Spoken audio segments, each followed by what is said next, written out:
Kakadilig ko lang ng aking mga halaman. Ito ang petunia. Yan. Meron pa akong ibang kulay ng petunia. Merong white, violet. Ano pa ba? Hindi ko na matandaan. Ang ganda rin yun. Kadidilig ko lang. Ito yung na-salvage ko nung unang nag-frost. Buti na lang na ipasok sila sa loob ng sa sheltered area. Tapos ito ano ang pangalan nito? Ito naman yung binigay sa akin tong halaman nung binili namin maliit pa. Geranium. Parang itong mga bulaklak na to, mahilig sila sa malamig. Kasi tingnan mo, nagbo-bloom pa rin kahit malamig na. Tapos itong dalawa, naiwan yan sa labas. Hindi yan na ipasok. Pero under dun sa steps. Kaya hindi naman talagang napulok. So, medyo surviving pa. Tapos may mga patubong maliliit. Yan. Ito ang Philox, PHLOX.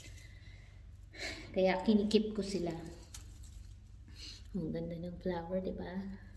Tapos itong pot na to, nakuha ko lang yan sa labas. Ito yung lemongrass roots, tapos spring onion. Ang ginagawa ko dito, pag maaraw sa umaga, nilalabas ko sila doon sa backyard. Tapos para meron silang sunlight. Yan, dyan. Ako nilalagay. Super lamig. Nagtanim ako dito ng 2 piraso. Spring onion na buhay, kaya lang napo-frozen kasi dahil sa lamig.